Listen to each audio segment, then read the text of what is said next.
This commenter says, quote, "My dog loves daycare. He comes home absolutely shattered. He sleeps for hours afterwards," end quote, and then says, "That's not a good thing."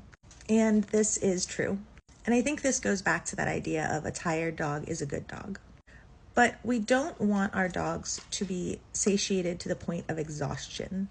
When our dogs are exhausted, they can't process well, they can't learn well, they can't regulate their emotions, they can't make decisions. This doesn't mean that daycare is a bad thing across the board. Daycare can be great for a lot of dogs. But daycares vary widely in their quality and in their setup and in their education. Knowing that dogs naturally, as a species, sleep on and off throughout the day, it's important that that is replicated. We want them to have that opportunity in the daycare setting as well. Now, some dogs may struggle to sleep in a daycare setting, especially if there are many dogs, it's very noisy.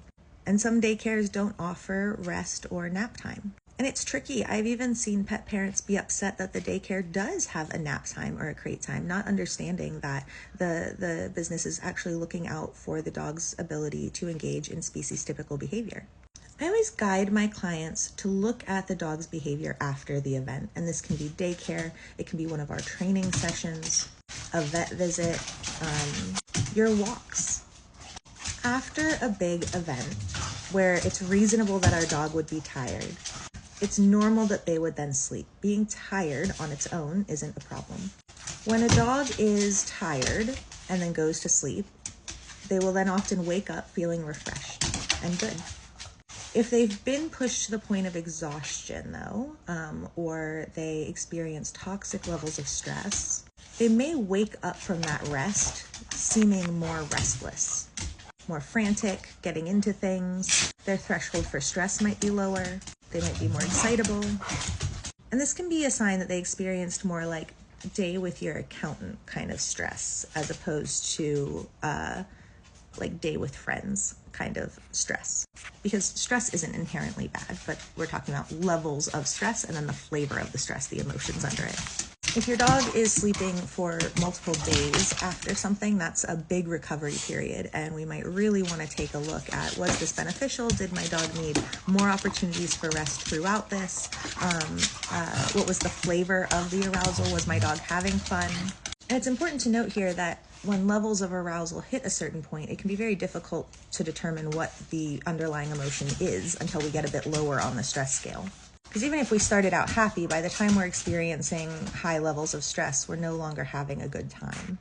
And dogs can experience conflicting emotions, so they could be both excited and nervous about something, or happy and frustrated. And then I'll close this up by saying it's helpful to know that most dogs move from dog social to dog selective or dog tolerant as they enter adulthood, social maturity.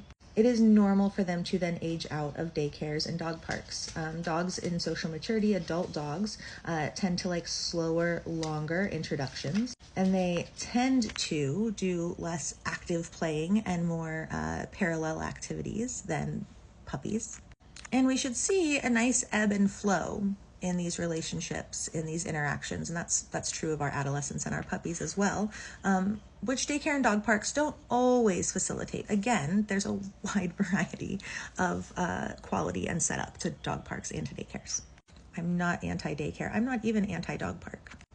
And that's because I have seen a lot of things called dog parks that I would not have considered dog parks. And so the language we're using, I think, can get a bit tricky, and it's important to operationalize what we're actually talking about. But understanding developmentally where the dog might be headed socially, what's normal for the species, can really help to set our expectations.